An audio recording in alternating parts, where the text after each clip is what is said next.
I was reading about the French Revolution for some weird reason. I don't know what, because you know when you feel like your society is about to collapse, you want to see how other people made it. Like, what did they do? And you know what they did? They killed everybody. They fucking killed everybody. They got all the rich people lined up. They got them with their powder wigs, cut their head off. They were like, fuck all y'all and your fucking toothpaste, bitch. You go to die. And I was like, oh my God. They got rid of all the aristocrats. They got rid of fucking Marie Antoinette. They killed like 300,000 people. They killed in guillotines in the street. They got away with, they got rid of all the religion because they were like, we're done, you know, with the religion. They got rid of religion, all of that shit. It was like the poor people was running the country for like 3 good years. 3 good years. And then somebody was like, you know what? I think we need to bring some royalty back in this bitch. I also learned that King James, you know, like King James, like the 16th or something, like, or James first, because you know, he was like the king of 2 different. Yeah. You know, like when you really think about, like, okay, I know we talking about like these, you know, octogenarians that are running for president of this country, but when you think of other countries, the way they be running they fucking countries is weird. They fucking marrying their cousins just they consolidate power and shit. Anyway, the reason why it's weird. Like, you know what it is? I think it's interesting to learn about history because you tend to think that you were the only person going through the situation. You know what I mean? And then you gotta read about like King James, who was like, listen, I'm a gay man, but I'm gonna have a wife. I'm gonna fuck mad men in the castle. And to cover my sins, I'm gonna have people help me write a Bible so everybody knows that I care about the Lord. King James Bible, he was sucking and fucking dicks. He was like, give them the Bible, give them the Bible, give me it back. Bend me over for the Lord, but let them. And he was against sodomy. Like, that's what I'm saying. He was anti-sodomy. Everything is a lie. You understand? Everything is a fucking lie. And that's why we gotta understand history, because you be telling us shit, you just believe it. That's why you gotta like really, you know, read between the lines, because all this is about power. This is all about power grab. So you gotta think about it. Next time somebody tries to get you all hyped up over some shit, really think about their motivation. This man was giving us the Bible, he was sucking dick.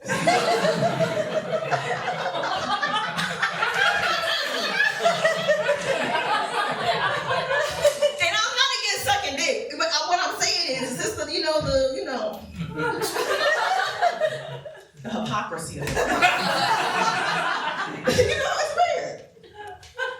Well, I'm not that positive. I'm trying to be positive, but like I also truly feel like we're about to have a civil war. Anybody else? It's coming. It's coming. We gotta prepare. If you didn't prepare during the pandemic, we gotta start preparing now. That's what I realized. I was like, oh, I thought we just had to get ginger snaps and shit for the pandemic, but now, like, the Civil War is coming. I gotta learn how to pickle shit. Isn't it right? Why is pickling like the #1 thing when there's a catastrophe on the horizon? Like, we gotta get mason jars for pickling shit. So many young white women freeze drying food on TikTok. I'm like, when did y'all start? Is that a recipe y'all started passing down? I've never once heard like, I gotta eat a freeze drying machine. I gotta get these strawberries ready for 2072. Like, what? I don't have survival skills. So when the Civil War pops off, I'm telling you right now, judge me if you want to, I'm just trying to survive. As soon as the Civil War pop off, I'm turning into a stereotypical black woman cooking for the soldiers in the kitchen. Like, how the war going? Is it going? I got some chili. You want some chili? Got some freedom fries. You want some freedom fries? Now look here, boys. You got my thoughts and prayers. Okay. Now go out there and kill yourself. Have fun. I'm serious, man. I have no survival skills, and I didn't really think about it until I moved here, because I'm from Brooklyn, New York.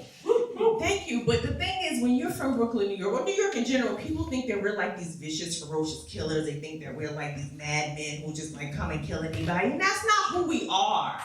That's our attitude. You know what I'm saying? But I know why that's our attitude, because I truly believe that your attitude is based on the origin story of where you live, right? So you think about it. Think about New York, right? Early settlers came there. They were escaping religious persecution. They landed on the shores of Eastern America. Native Americans gave them cornbread because they was going to starve to death. They was like, wow, that's some good-ass cornbread. We should kill them so we don't have to share it with them anymore. And that's the essence of New York. Like, who do I have to kill to make it to another day? Same thing out here in LA, right? When you think about it, everybody came out west for oil, gold, fame, and fortune, right? They was like, I'm gonna be the one to make my family famous. And that's why today out here, everybody's delusional. They're like, I'm gonna be the one. I'm like, yes, to make my coffee. Thanks, babe. Like, when you really think about LA, it's like people really come here with a dream, right? And no one has told them no. Like, some people need to hear no. Like, some people, right? And I figured it out. I realized why we are in the situation that we are in America is because we started doing, like, consolation prizes. Right? And it's now been about like 15, 20 years when they changed the shit from your kid knowing that they was a loser to believing that they could do whatever they wanted to do. We gotta bring losing back, you know? It's a good life lesson, you know? People need to know that they have to like start from a place and like work their way up. But if you are told at 7 years old that you will win even though you lose, then next thing you know, we gotta deal with a fucking serial killer or some sort of shit.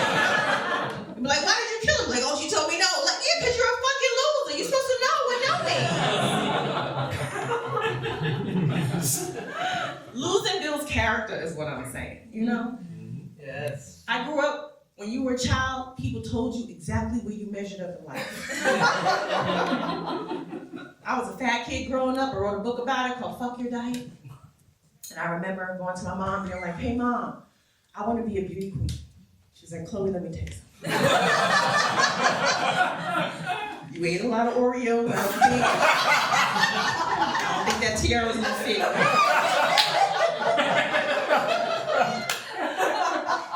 was like, I got it.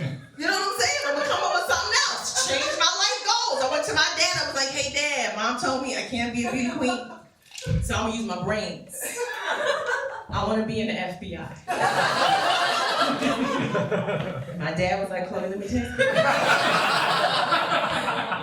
So if I were to ever have kids, man, I would kill their dreams. Like once a week. Like right before they went to sleep, I creep into their bedroom like, hey, you're not gonna make it. Let them figure it out.